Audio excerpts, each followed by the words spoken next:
This is something pretty cool that my wife actually got for me one of these Christmases. He said, "Don, thanks for giving me a chance. Glad I didn't let you down. Brett Favre." Baseball has the legend of Wally Pipp, the Yankees' first baseman who sat out one game with a headache, only to be replaced by the sport's iron horse, Lou Gehrig. The NFL has its own Wally Pipp. Majkowski's in great pain. I think that might be it for him today, and in comes Brett Favre.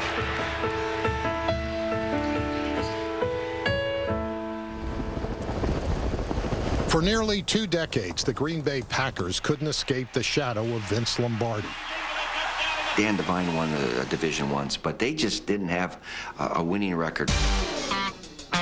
Then in 1987, a 10th-round draft pick out of the University of Virginia named Don Majkowski changed everything. He's on the run over to the left. Got to watch out behind. Now throws it towards the field. It's caught by Kemp. Touchdown. He was big. The Magic Man was big. He had the name. What a great second half by Majkowski, who's done everything right.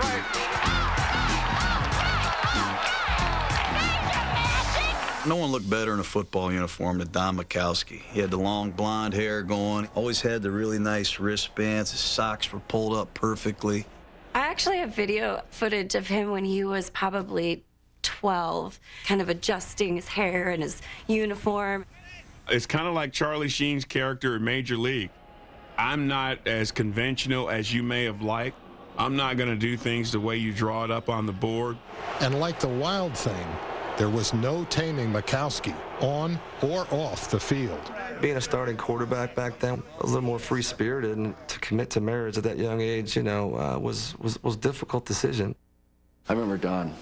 He came over to my house with his girlfriend, Kelly, Christmas. And she was pissed off, and what's the matter? Well, she was hoping for an engagement ring, and he got her 4 snow tires. That's a good gift in Green Bay. Majkowski was an escape artist from day one, but it was the 1989 season that was pure magic. Here's Majkowski. Guy breaking down on him over the middle. Caught by Sharp. He gave me the ability to feel like I could almost walk on water like he could. We could be down 2 touchdowns with 4 minutes left, and I never doubted that we were going to pull it out. What a play by Majkowski. He did make us believe in magic. On 4th and goal from the 14th. Majkowski looking, now stepping up, on the run. He's going to have to throw in the end zone. Throw it on, and touchdown! Sterling Sharp! When you're in your 3rd year, you're leading the league in passing and you make All-Pro, you automatically have a belief in yourself that I can be one of the top quarterbacks in this league. And in 1992, even with the arrival of Brett Favre, that didn't change. I didn't know a lot about Brett, but when he came into camp, the first couple days I saw him, to be honest with you, I had a hard time believing that they gave away a 1st-round pick for him. Favre and Detmer, these guys were making up these stupid signs. 22 arrow, we're doing shooting the arrow in Texas, man. We're doing a lasso, and Favre would just get sillier and sillier. I look at the quarterback situation, and I can see some of the things I'm sure that they saw in San Francisco early in Joe Montana's career. Don Majkowski could be that type of player.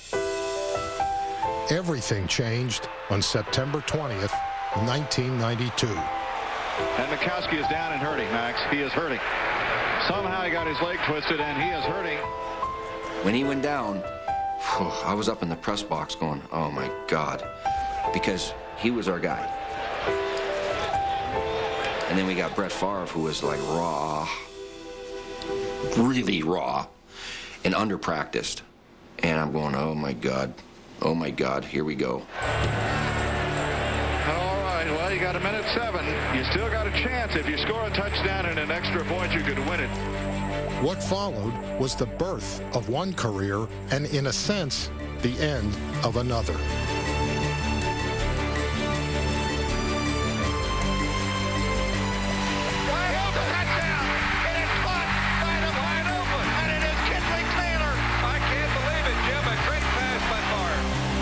I was in the locker room in the stadium, was sitting there with ice on my ankle, and when he caught that touchdown pass, underneath the stadium, you could hear this explosion, this roar, that something unbelievable happened.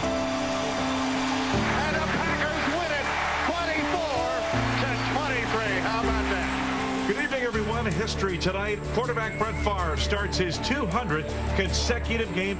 In fact, Favre started the next 253 games with the Packers and became football's Lou Gehrig. All of a sudden, you become that player that, what do? You limp around on crutches. You're no longer a part of the team. Favre's Iron Man streak made the Magic Man disappear. Majkowski became a trivia question. Who was the last quarterback to start for the Packers before Favre?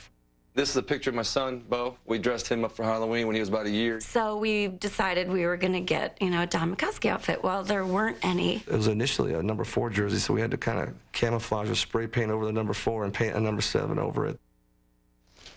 18 years later, the ankle that launched Favre's career has yet to fully heal.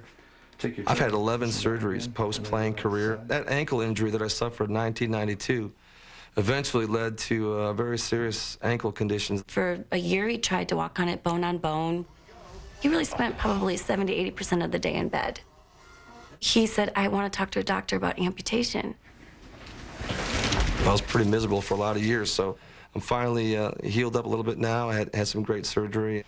What we did was we put these 2 plates that held the 2 bones together and pulled multiple screws, as you can see. Right. Having my ankle fused with 13 screws and 2 titanium plates, and back on track to enjoying myself again and having a personality that I'm used to having. The Magic Man is back to his old tricks, and he's not the only one. Majkowski's been coaching his son, Bo, on a youth football team. I try to teach him all the ins and outs that I wish somebody would have taught me when I was younger. When I sit in the stands and I look at Bo and I see him drop back, he looks like a mini Don. Did he lose a tooth? Just cut the blood. I like that, man. I wish he could go out and coach college-age kids, but he chose to not go there, even though I know it would really make him happy to be with Bo. So I admire him for that. Majkowski is now a successful real estate investor and has become a partner of a website for high school sports. But is the former Packer quarterback destined to be remembered as the Wally Pipp of the NFL? He had the ability, he had the skill set, he had the moxie, he had the swagger. If his body would have held up and if he didn't play with such reckless abandon, we may have never heard of Brett Favre.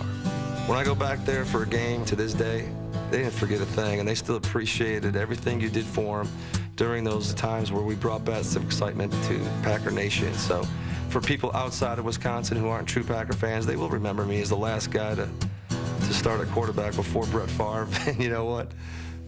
So be it.